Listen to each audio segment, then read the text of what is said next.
അപ്പോൾ അന്ന് പഠിച്ചിരുന്ന, അതായത് ഈ 1940 നിങ്ങളുടെ ഫസ്റ്റത്തെ സെന്ററിൽ പഠിച്ചിരുന്ന കുട്ടികൾക്ക് പിന്നീട് ജോലി ആയോ? തീർച്ചയായിട്ടും അന്ന് അവർക്ക് ആ ജോലി കിട്ടിയതാണ് നമ്മുടെ സ്ഥാപനത്തിന്റെ ഏറ്റവും വലിയൊരു ഗ്രോത്ത് എന്ന് പറയുന്നത്.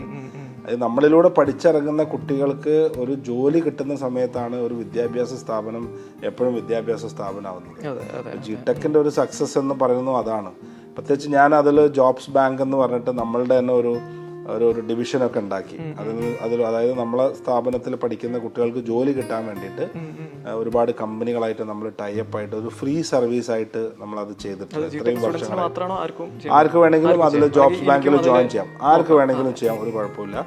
പക്ഷെ അതിൻ്റെ ഒരു ഉദ്ദേശം എന്താണെന്ന് വെച്ച് കഴിഞ്ഞിട്ടുണ്ടെങ്കിൽ ഇങ്ങനെ സ്കിൽഡ് ആയിട്ടുള്ള ആൾക്കാരെ പ്രോപ്പർ ആയിട്ടുള്ള കമ്പനികളിലേക്ക് ജോലിക്ക് എത്തിച്ചു കൊടുക്കുക എന്നുള്ളതാണ്.